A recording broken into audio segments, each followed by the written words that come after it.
there are 9 planets in the sky: the Sun, the Moon, Mars, Mercury, Jupiter, Venus, Saturn, and 2 you can't see that cause the eclipse of the Sun and the Moon. And they're called Rahu and Ketu. Now let's say the Sanskrit name of each of the planets, and now, after that, we'll talk about them. So the Sun is called Surya. The Moon is called Chandra. Mars is called Mangala. Mercury is called Buddha. Jupiter is called Brihaspati. Venus is called Shukra. Saturn is called Shani. And the head of the dragon, one of the nodes that cause eclipses of the Sun and Moon, is called Rahu, and the other one, the tail, is called Ketu. And these 9 planets that we constantly see, if you're watching, move through the constellations. When they move into certain positions, they're having a party together, and they're mixing their influences, and they're affecting certain departments of our lives. Because all of this reality is subtly connected. So here's the qualities of the 9 planets. Just a couple of words about each one. And I want you to take this personally. Look at yourself, and as I say this, I'm going to say the Sun means, and you should think, I have a Sun inside of me. In other words, when you were born, the sky showed the planets in particular signs, in particular places, 3 planets together, or 5 planets together, or no planets together. And each one of those tells the astrologer something about the karma that you're carrying from your last life that is going to land at various times throughout your life. Or it's going to make up your nature and your disposition. In other words, some of us are more like the Sun, some are more like the Moon, some are more like Mercury or Jupiter or Venus. Why? Because we became more like those planets in a previous life. We came in and we have a body that has that planet as an endowment that is stronger. I'll give you an example.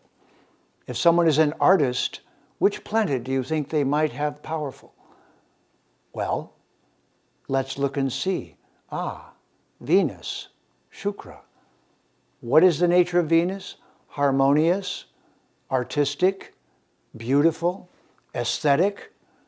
So anyone you know who has artistic, aesthetic, harmonious characteristics, who's an excellent ambassador, who shows a refinement in the way they do everything, you know by those behaviors that they have a strong Venus. Let's take another one, Mars, assertive, courageous, and powerful. All right, so if you see someone working with weapons, studying martial arts, completely powerful, muscular, assertive, what you're really seeing is a personification of the planet Mars, of Mangala.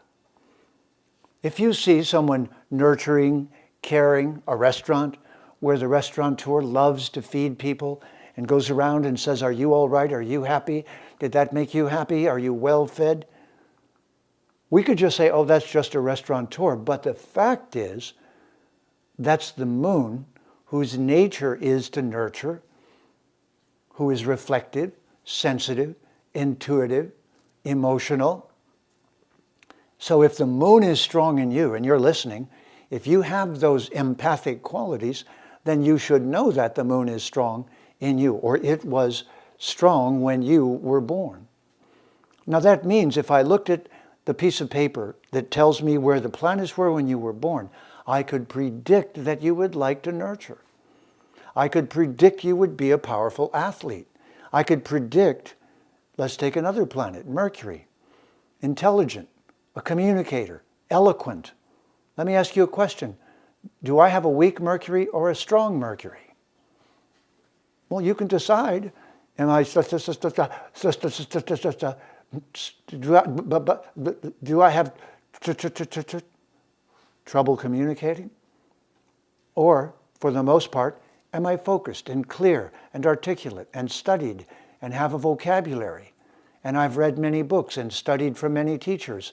What planet does that? Well, it turns out two of them, Mercury, because you need to be intelligent, have a good vocabulary, be eloquent, and be a communicator. Now let's learn about another planet. It's called Jupiter, Brihaspati.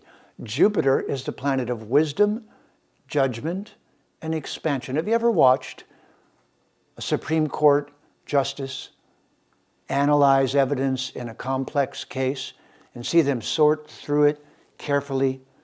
We even use the word judiciously, with great wisdom and understanding, and they're contemplating and judging. So judging is Jupiter. Judging is wisdom, ideally, we hope. And so we actually look for people who have gravitas, who are deep, who are profound, who don't rush to a conclusion, who are balanced and who seek the truth. Don't you know friends who are truth seekers who just hate it when you lie? And some people can't help lying and they lie all the time. Well, that's actually a planet called Rahu. Rahu is a little corrupt, very materialistic, quite selfish. If somebody cares mostly just about themselves and only wants a material outcome, they probably have Rahu dominating their chart. If they're a scientist, now let me ask you a question. Are you capable with all tools, and have you studied all forms of mechanics so that you could take a car apart and put it back together again? Or be a scientist and invent something like a computer or a rocket? No. But it was humans who did those things. They actually had the skill sets to do that. I don't. I'll tell you right here, I would not make a great engineer or mechanic. So what does that tell you in my chart? The planet Saturn is not as strong. Saturn is the manifester, the scientist, and the one who's able to control matter, property, belongings, mechanics, scientific understanding of the technicalities. This program that's broadcasting right now has scientists behind it, engineers, sound engineers, visual engineers, programmers. They have Saturn strong in their chart. So we've talked about the moon. What about the sun? Charismatic. Leaders. Don't you know leaders who they just walk on stage, and you can tell by how they walk on stage that they're interesting. There's something about their composure. That's the sun. Like the sun in the sky. Doesn't it command our attention? Isn't it the radiant source of so much? So an individual who's charismatic, very individualized, who radiates composure and something interesting and authority, that's their sun is strong. If they're nurturing and caring and loving and love and feel, and they feel deeply and they're an empath, they're empathic and feeling, then their moon is strong. If they're brilliant, communicative, eloquent, their Mercury is strong. If they're wise, judicious, truth teller, don't like lying, their Jupiter is strong. If they're artistic, aesthetic, fond of beauty, refinement, social values, interacting in a harmonious way, if they're an excellent diplomat, and do everything with refinement and elan, isn't that a lovely word? Then their Venus is strong. If they're scientific, mechanistic, they can see and understand how everything is working, their Saturn is strong. If they're materialistic, corrupt, criminal, addicted, violent, their Rahu is strong. And last of all, Ketu, the south node of the moon. Ketu is the people that don't care, aren't materialistic, are intuitive, are mystical, are interested in liberation, in freeing everyone, are not bound at all by material desires. Doesn't that make you think of the indigenous cultures? Of the cultures that were very simple in the way they lived and profound in the way they worked with nature? Don't they call that sometimes the shaman? Those who have a direct knowing of nature and who are not attached to anything, who don't have any possessions except the wisdom that lives inside of them? That's Ketu. Now, before we finish, let me ask you, which of these planets did you associate yourself with the most? Which planet is your guiding planet? Are you radiant, charismatic, and an individual always? Are you nurturing, caring, and reflective? Are you assertive, courageous, powerful? Are you starting to see which planet is which? The first was the sun, radiant, charismatic, individual. Moon, nurturing, caring, intuitive. Mars, assertive, courageous, powerful, competitive. Mercury, intelligent, discerning. Mercury, intelligent, communicative, eloquent, humorous. Comedian, strong Mercury or weak Mercury? Strong Mercury, right? Right on to the next joke, right on to the next pun. Right in front of you, they make another joke. That's Mercury, strong Mercury. Jupiter, wisdom, judgment, depth, fairness, truthfulness, honesty, but careful honesty, not to cause harm.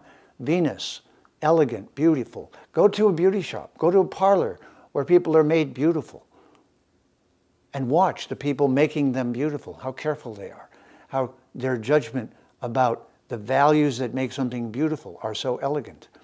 Watch scientists at work, watch a tool user with their toolbox and making things and bringing them out of nothing. Saturn.